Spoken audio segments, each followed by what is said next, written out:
నేను నా జన్మలో ఊహించలేదు గవర్నమెంట్ జాబ్‌కి సెలెక్ట్ అవుతానని. Hello guys welcome back to our channel. మీకు సీరియస్ మ్యాటర్ చెప్తాను, దయచేసి ఎవరు నమ్మకండి. ఇక్కడ కనిపిస్తున్న ఇన్నర్ వేర్ వచ్చేసి నాదనమాట ఫస్ట్‌లో ఉండేది. సెకండ్ నుండి వచ్చేసి మా ఫ్రెండ్ గాడిది. ఇక్కడ నేను ఉతికి ఆరేస్తున్నాను. అది పవర్ మూసి తీసుకుపోతా ఉంది నాది. ఇలా 5 సార్లు చేసింది. 5 సార్లు కడ్డాయిపోయింది నాది. అందుకనేసి ఇంక ఉతకడమే మానేసినాను నేను. ఇంకా అలా రోడ్డు మీద ఉందేమో ఎత్తుకుంటా పోతే ఇంకా కాలేజ్ కూడా వచ్చేసినాను.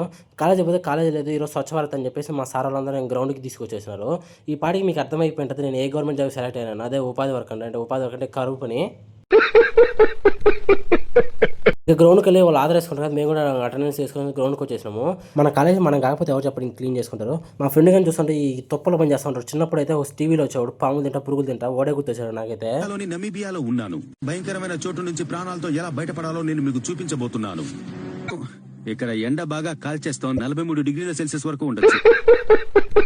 మేము చేసిన పనికి మా సార్ వాళ్ళు మెచ్చుకునేసి మా కాన్ సార్, మా మాబరెడ్డి సార్ వచ్చేసి సమోసా, టీ తెప్పించారనమాట. నేనైతే ఆ సార్ పేరు చెప్పి ఇంకా 2 సమోసాలు ఎక్స్ట్రా తీసుకునేసి కడుపు అయితే మెక్కేసాను పీకల దాకా. మా ఫ్రెండ్ కలిసి ఇంకా ఏకంగా గొడవ పడుతున్నారు. సరే మరి వెళ్ళొస్తే.